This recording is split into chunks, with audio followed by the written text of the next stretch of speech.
In 2008, one of the craziest scandals in sports history went down. Imagine this, a pro athlete deliberately sabotaging their own race by literally crashing their car into a wall. It sounds like a movie script, but it actually happened in Formula One. The stage was the first ever Singapore Grand Prix, Formula One's first night race. Renault was struggling, a once great team, desperate for results, and their star driver, Fernando Alonso, a two-time world champion, had been stuck in an uncompetitive car all season. It was brutal. By race day, he was starting 15th on the grid, nearly impossible to win from there, unless something drastic happened.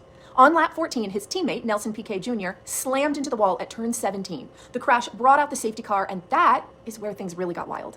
At the time, refueling was still part of F1, and the pit lane closed the moment the safety car came out. Drivers couldn't pit for fuel or tires without taking a stop-go penalty later.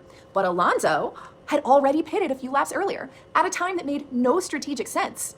Unless he knew what was coming. When the pit lane reopened, chaos erupted. Every car at the front rushed in at once to refuel. The pit lane was chaos. And Felipe Massa, the race leader, drove off too soon with the fuel hose still attached, dragging it down the pit lane, destroying his race. No penalty for him, but, a total disaster. And Alonso, meanwhile, had already fueled up, right? Skipped the chaos entirely, and he vaulted from 15th to the front when the safety car bunched everyone up. He went on to win from 15th on the grid. It looked like one of the greatest strategic masterstrokes in F1 history. But something didn't add up. Piquet's crash looked a little strange. Drivers do make mistakes, of course, but the timing, the spot, it just brought up too many questions. And a year later, in 2009, Renault dropped Piquet mid-season. And feeling betrayed, he went public, admitting the crash was intentional. He said team principal Flavio Briatore and engineer Pat Symonds ordered it to help Alonso.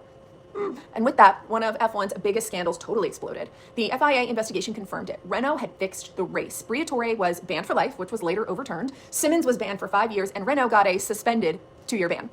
As for Piquet, he avoided punishment altogether because he cooperated. But his F1 career was essentially dead. No team would hire him again. He did later race in Formula E, even winning its first championship, but in F1 he was done. Alonso denied knowing anything, and the FIA said that there was no evidence that he did, and so his win still officially stands. But the fallout was massive. That Singapore race may have decided the 2008 championship. Felipe Massa, who lost key points that night, ended the season 1 point short of winning the title. He's since challenged the result legally, arguing that the FIA knew about the fix and did nothing in time. The case is still being discussed today, so what do you think? Should Alonso's win still count? Do you think he knew? And what do you think is going to happen with Massa challenging the result? Fansplain me in the comments. I'd love to hear what you think. Let's do this.